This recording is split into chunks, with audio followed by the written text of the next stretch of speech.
Hi, it's Brian Egger for BreakingCall.com on November 6th with comments on Pinnacle Entertainment PNK. So the stock is up 8% this morning despite what was ostensibly an earnings miss for the quarter. And as my colleague Mike Andrick will point out, the risk of any near-term correction probably won't derail the stock's long-term uptrend. So the company reported third quarter adjusted earnings of 11 cents, and that was below the 32-cent consensus on a modest revenue shortfall. It's become more difficult to analyze same-store revenue comparisons for this company as we like to do, both because Ameristar properties were included as of August 13th and because the company changed its segment disclosure by aggregating property results into 3 regions. Now that being said, we're a little surprised by the strength of the stock today, and 2 things really stand out to us.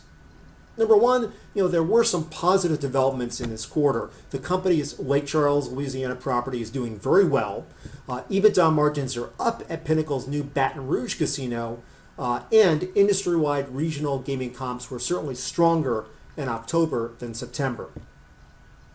Secondly, on the other hand, overall industry trends remain very challenging for regional gaming, and the Indiana market in particular is struggling with some new competition. However, the company is leveraging cost and operational synergies with Ameristar to achieve better relative results, and that's certainly helping. So I'll now turn it over to my colleague Mike Andrick, who will discuss the technicals for Pinnacle Entertainment. Thanks, Brian. We will now add the technical perspective to Brian's fundamental comments on Pinnacle Entertainment. PNK is trading up about 7%, and this reaction is appropriate given the technical position, which shows a 38% correction that may have run its course within a longer-term uptrend. We would look for recent lows to hold and more likely for higher lows to reestablish the uptrend that's already in place. The weekly chart shows us a sustained rally with some volatility all the way from the major 2009 low that recently had regained about 2/3 or 67% of the major bear market decline.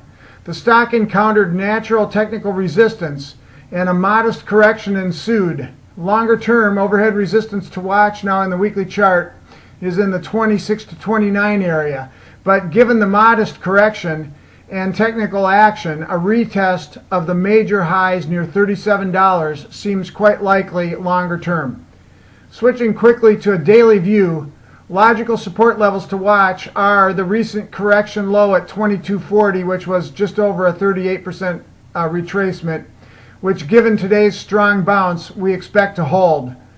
Should the pullback continue, watch the 50 and 61.8% retracements at 2181 and 2085 respectively.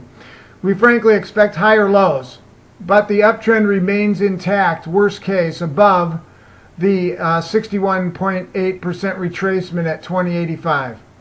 Thanks for watching, and visit us often at BreakingCall.com.